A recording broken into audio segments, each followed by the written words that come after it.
Assalamualaikum sahabat yang dirahmati Allah. Sekarang kita akan membahas tokoh inspiratif Islam, simak selengkapnya. Islam pada masa kejayaannya memiliki banyak ahli ilmu di bidang kedokteran.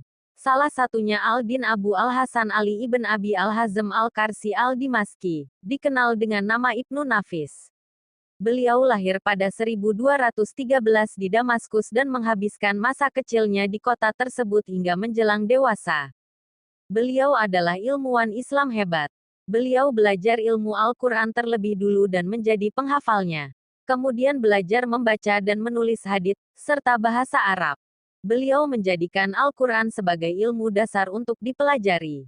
Dengan belajar dan memahami Al-Quran, insya Allah akan memperkokoh keimanan. Inilah yang menjadikan para ilmuwan muslim memiliki karakter yang kuat. Mereka bersungguh-sungguh dan menghasilkan karya yang bermanfaat. Dorongan aktivitas mereka adalah lillah. Setelah belajar ilmu dasar, Ibnu Nafis menempuh pendidikan di bidang ilmu kedokteran. Salah seorang gurunya bernama Muhaltab al-Din Abde al-Rahim. Selain belajar ilmu kedokteran, beliau juga belajar hukum Islam. Beliau kemudian dikenal sebagai pakar ilmu kedokteran dan ilmu hukum Islam. Ibnu Nafis kemudian pindah ke Kairo, Mesir, pada usia 23 tahun. Di kota ini beliau bekerja di Rumah Sakit Al-Nasir, hingga akhirnya beliau menjadi kepala di rumah sakit tersebut. Selama menjalani profesi sebagai dokter, Ibnu Nafis tidak berhenti belajar. Beliau terus melakukan penelitian dengan melakukan pengamatan dan mengumpulkan data-data. Beliau terus memperkaya ilmunya. Ibnu Nafis menjadi dokter pertama yang menerangkan secara tepat tentang paru-paru, saluran pernapasan, serta interaksi antara saluran udara dengan darah dalam tubuh manusia.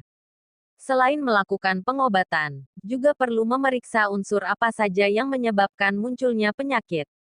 Selain itu, beliau juga menjelaskan fungsi pembuluh arteri dalam jantung sebagai pemasok darah bagi otot jantung, kardiak muskulature.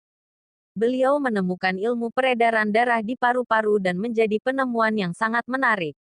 Hingga kemudian Ibnu Nafis dianggap berkontribusi besar bagi perkembangan ilmu kedokteran pada abad 16. Dengan penemuan tersebut beliau dianggap sebagai tokoh pertama dalam ilmu sirkulasi darah. Masya Allah tabarakallah. Beliau memiliki karakter Islami yang kuat dan tidak mudah terpengaruh dengan pemikiran Barat. Semoga akan lahir generasi kita yang cerdas, memahami Al-Quran, dan ilmuwan yang karyanya bermanfaat untuk masyarakat luas. Amin.